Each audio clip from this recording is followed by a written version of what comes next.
Golden Age atau periode emas pada anak adalah tahapan pertumbuhan dan perkembangan yang paling penting pada masa awal kehidupan anak. Golden Age meliputi 1000 hari pertama kehidupan anak yang dihitung dari masa dalam kandungan sampai dengan usia anak mencapai 2 tahun. Menurut Badan Kesehatan Dunia atau WHO, stunting disebabkan oleh kekurangan nutrisi pada bayi dalam waktu lama, kurangnya ASI, infeksi berulang, atau penyakit kronis yang menyebabkan masalah penyerapan nutrisi dari makanan. Hal ini dapat terjadi sejak bayi di dalam kandungan, di mana ibu hamil mungkin memiliki masalah kesehatan atau tidak memenuhi nutrisi janin selama kehamilan. Tapi tenang saja, ada beberapa cara yang bisa dilakukan untuk mencegah terjadinya stunting. Pertama, ibu hamil harus mengkonsumsi makanan sehat dan bergizi seimbang selama kehamilan, bahkan sebelum masa kehamilan. Ini untuk memastikan bahwa janin akan mendapat nutrisi yang optimal di dalam rahim, lahir sehat dan juga mendapat bekal nutrisi yang baik setelah lahir. Kedua adalah dengan memberikan buah hati Anda ASI eksklusif selama 6 bulan dan dapat dilanjutkan dengan memberikan empasi. Ketiga, dengan memberikan buah hati Anda nutrisi lengkap dan asupan bergizi seperti vitamin, mineral, protein, lemak sehat, karbohidrat, dan juga susu bernutrisi. Keempat, masalah stunting juga dapat dipicu akibat kebersihan lingkungan yang buruk. Maka dari itu orang tua dan seluruh anggota keluarga harus mempraktikkan kebersihan yang tepat. Misalnya mencuci tangan dengan sabun dan air mengalir sebelum dan sesudah menyiapkan makanan.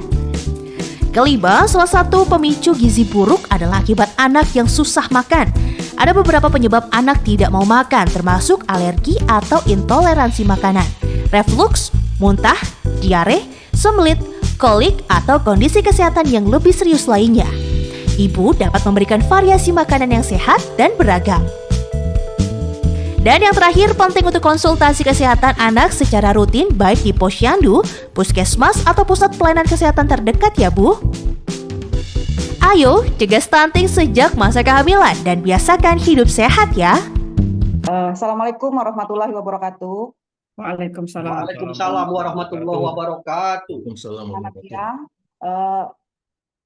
Pada hari ini kami di sini akan melakukan podcast tentang implementasi wawasan dalam penanganan stunting. Assalamualaikum warahmatullahi wabarakatuh. Baik, sebelum memulai podcast kali ini, saya akan memperkenalkan diri dulu. Saya di sini selaku moderator. Nama saya Yeni Novitasari, STMT. Saya berasal dari Dinas PUPR Kabupaten Ogan Ilir, selaku Kabid Tata Bangunan dan Bina Jasa Konstruksi. Pada podcast kali ini, kami memiliki 2 narasumber dan 2 pembahas. Narasumber yang pertama itu dari Kabid Yankes Dinas Kota Palembang, itu Dr. Juliarni MKes. Selamat siang Ibu. Ya. Yang narasumber yang kedua itu Bapak Desmond Aritonang SSTP, Kabid PIK di Sudukcapil Kabupaten Morobungo. Selamat siang Pak Desmond. Ya, Bu. Narasumber yang pertama ini ada 2 orang kami. Yang pertama yaitu Bapak Hikmah Jaya Pramana, ST SPD MSI, selaku Kabid Tata Bangunan di Perkim Kabupaten Musi Banyu Asin. Selamat siang Pak. Narasumber yang kedua yaitu Pak Bikil Hakim ST MSI, beliau adalah Camat Tanjung Lubuk, Kabupaten Ogan Komering. Baik, podcast kali ini tentang stunting, di mana stunting ini mungkin menjadi permasalahan dari tingkat level keluarga, masyarakat, sampai ke level pusat. Untuk mengawali apa itu stunting, pertama kami akan memulai kepada narasumber yang pertama, Ibu Dr. Juliarni MKes, Bu. Baik, terima kasih Bu Yeni. Assalamualaikum warahmatullahi wabarakatuh. Bapak Ibu yang berbahagia, banyak di antara kita sudah memahami ya tentang stunting ini karena gencarnya upaya edukasi yang telah dilakukan oleh pemerintah. Namun tidak ada salahnya kalau saya ingin menyampaikan ulang, stunting ini merupakan suatu kondisi kekurangan energi kronis ya, dan itu berpengaruh jangka pendek maupun jangka panjang. Secara umum terlihat bahwa stunting itu ditandai oleh panjang atau tinggi badan anak ya, dalam hal ini balita yang berumur di bawah 5 tahun itu kondisinya di bawah standar. Baik, terima kasih Bu Yeni. Assalamualaikum warahmatullahi wabarakatuh. Begitu Bu Yeni. Baik, Ibu, mungkin secara umum masyarakat sedikit paham tentang stunting ini, berarti memang perlu ditanggulangi secara dini tentang stunting. Untuk selanjutnya Bu, terkait stunting ini Bu ya, penyebab terjadinya stunting itu apa saja Ibu? Masalah-masalah yang dari yang kecil maupun sampai ke level yang tingginya. Silakan Ibu untuk diperjelaskan terkait penyebab terjadinya stunting ini. Baik, stunting ini kalau menurut UNICEF itu disebabkan oleh dua hal ya. Ada yang penyebab langsung dan ada yang penyebab tidak langsung. Penyebab langsung itu berupa kondisi asupan makanan dan keadaan kesehatan dari balita tersebut.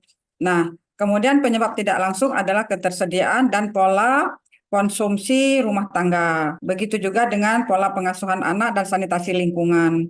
Nah, kemudian ada poin pentingnya. Poin pentingnya berupa pemanfaatan pelayanan kesehatan karena negara sebenarnya sudah hadir membantu masyarakat kita berupa adanya pelayanan kesehatan. Nah, hanya saja mungkin kenapa masih ada kasus stunting itu karena tingkat pemanfaatan oleh masyarakat yang masih belum sesuai dengan yang kita harapkan.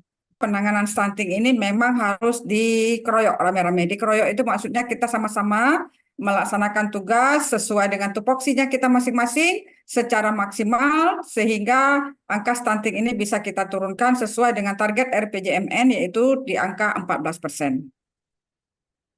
Baik Ibu, terima kasih Bu untuk penjelasan sedikit tentang stunting ini. Terkait penjelasan Ibu untuk mencapai target yang ditetapkan RPJM 14% tadi, mungkin perlu upaya yang lebih banyak lagi untuk menurunkan stunting yang sudah standar 14% di angka sekarang untuk di Sumsel itu 21,5% ya Bu. Terlibatnya stakeholder terkait itu mempengaruhi cara pencegahan stunting ke depannya ya Bu. Nah, terkait stakeholder yang terlibat di sini Bu, kita ada narasumber yang kedua yaitu Pak Desmond Aritonang SSTP. Beliau adalah Kabid PIK di Sucapil Kabupaten Muara Bungo. Yang ingin saya tanyakan di sini Pak, bagaimana keterkaitan pencegahan stunting dari versi Dinas Dukcapil sendiri. Silakan Pak untuk menjelaskan sedikit. Baik, terima kasih Ibu. Jadi seperti yang kita ketahui bersama, masalah stunting ini adalah masalah yang kompleks yang penanganannya melibatkan pemerintah, masyarakat maupun pihak swasta. Untuk mencapai target yang ditetapkan RPJM 14% tadi, mungkin perlu upaya yang lebih banyak lagi untuk di mana saat ini permasalahan yang terjadi khususnya di tempat kami, masyarakat yang berisiko stunting yang sudah masuk dalam database oleh tim percepatan penanganan stunting, seringkali mereka melakukan perpindahan tanpa melaporkan ke Dinas Dukcapil, sehingga tim pencegahan penanganan stunting atau TPPS itu kesulitan untuk mengidentifikasi di mana keberadaan kelompok yang berisiko stunting tersebut. Itu yang pertama. Kemudian juga kesadaran masyarakat akan keakuratan pencatatan pendudukannya juga, Bu. Sebagaimana yang kita ketahui, kelompok berisiko stunting salah satunya juga keluarga dengan jumlah anak yang banyak, itu masuk menjadi salah satu kelompok berisiko. Kemudian keluarga dengan tingkat pendidikan yang rendah, itu juga masuk menjadi keluarga berisiko stunting. Demikian Bu. Baik Pak Desmond, jadi keterlibatan Dinas Dukcapil di sini salah satunya adalah sebagai tim pengawasan juga ya Pak. Siap ya Bu. Tentang bagaimana pencegahan awal untuk stunting ini dimulai dari pendataan masyarakat yang tergolong menengah ke bawah, miskin, dan pencatatan tentang jumlah keluarga yang jumlah anaknya yang terlalu banyak. Mungkin salah satunya itu ya Pak. Iya Bu. Baik Pak, terima kasih Pak informasinya. Mungkin selanjutnya akan kita bahas sedikit ya Ibu Yuliarni dan Pak Desmond terkait informasi yang diberikan oleh narasumber. Mungkin di sini kita ada dua pembahas di sini. Pembahas pertama itu Pak Hikmajaya Pramana dan pembahas kedua itu Pak Fikril Hakim STMSI. Kami silakan kepada Pak Hikmah. Terima kasih kami ucapkan kepada Ibu Yeni selaku moderator, pada narasumber, serta tim lainnya. Jadi stunting ini sebetulnya sejalan dengan beriringan dengan angka kemiskinan ekstrim. Nah, bagaimana kita harus memperbaiki ini? Bukan saja kita harus menemukan akar masalahnya, tapi yang paling penting pertama, kita harus punya data yang benar-benar akurat. Jadi inti pertama adalah bagaimana kita punya data yang akurat, kemudian bisa mengalokasikan semua dana-dana, baik yang melalui APBD, APBN, ke titik-titik yang benar-benar tepat. Jadi jangan nanti dana sudah habis, tapi kita salah sasaran. Seperti itu. Saya kira untuk sementara seperti itu menurut saya. Baik Pak, mungkin kita lanjut ke pembahasan kedua. Di sini ada Pak Fikril Hakim, MSI Pak. Dari segi pandang Bapak terkait bahasan kita stunting ini Pak, apa sebenarnya kaitan stunting ini terhadap bela negara Pak? Baik Pak, mungkin kita lanjut. Terima kasih. Izin Ibu. Assalamualaikum warahmatullahi wabarakatuh. Waalaikumsalam.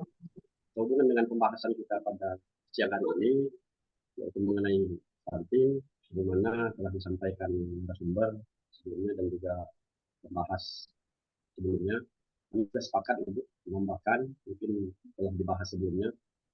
Salah satu permasalahan stunting mungkin kalau kami sebagai camat di kecamatan, yang pertama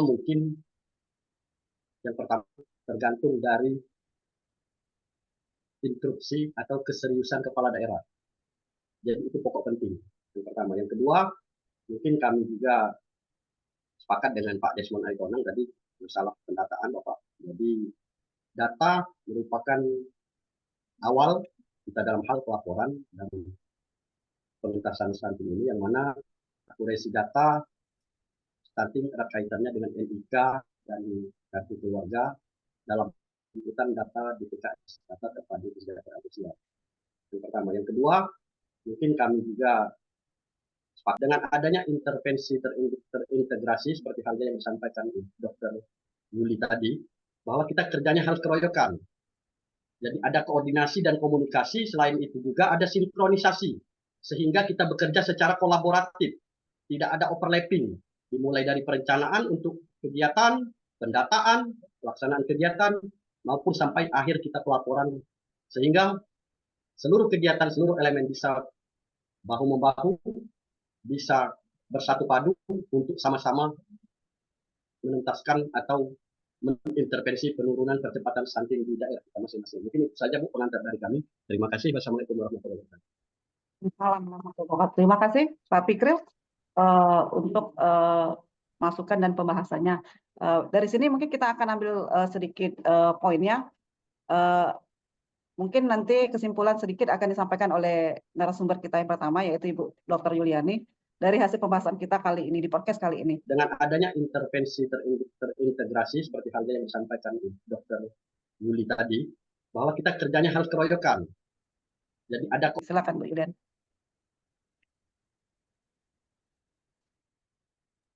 Baik, terima kasih Bu Yeni. Bapak Ibu, kesimpulan dari podcast kita pada pagi hari ini yaitu bagaimana kita saling bersinergi, bagaimana kita saling berkolaborasi untuk penanganan stunting. Mulai dari aktualisasi data yang baik secara benar, sehingga pada nanti pelaksanaan, kemudian sampai ke pelaporan itu dapat terlaksana dengan baik.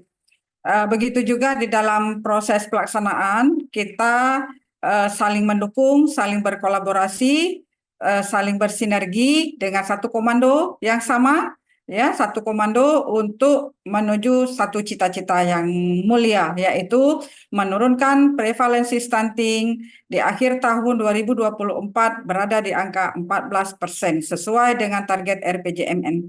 Demikian yang dapat saya sampaikan, selebihnya saya kembalikan kepada moderator. Terima kasih Ibu Yuliani selaku narasumber. Semoga podcast kita kali ini bisa memberikan informasi kepada masyarakat, khususnya tentang bagaimana pentingnya mengurangi penanganan stunting ini.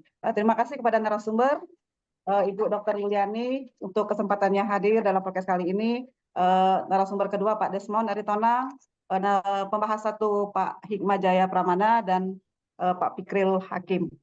Semoga podcast kita kali ini bisa ditonton dan dimanfaatkan bagi halayak ramai.